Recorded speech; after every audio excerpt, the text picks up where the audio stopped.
this the Haftorah for this week has to do with Yiftach and the war against Ammon, because when the Jews asked to pass through the land of Sichon um, on their way to Eretz Israel, Sichon, of course, refused the Jews to go, even though we said, listen, we won't take anything from you. We just want passage.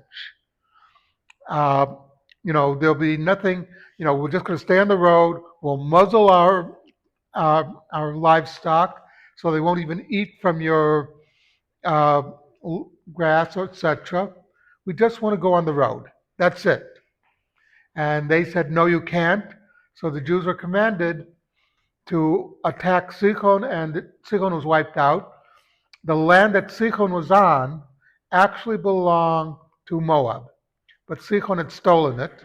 So this land now went to part of Eretz Israel. And then this week's parsha, Ammon says, okay, the Ammonites said, we want that land back. And it's like, it was never yours to begin with, you know. And plus, we got it in a war because they refused to accede to our very reasonable demand. Um, and the leader was, of course, Yiftach. Yiftach was not looked upon as a leader because he came from humble beginnings, but he was able to become the leader of the Jews because, in the Torah point of view, it doesn't matter where you begin. It's up to you. You can make yourself great. And the same thing is your actions will determine your fate. You're not fated from birth, but it's what you do with your life and how your decisions you make. So when Ammon said, we're against you, there was no choice, but we had to go to war against them. And this is something that we see, and the reason that this is tied to this week's parsha, one of the reasons, is the whole battle with Amalek.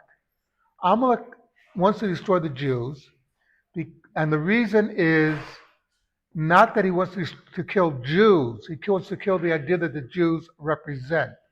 The Jews represent Torah, morality. Amalek is anti-moral.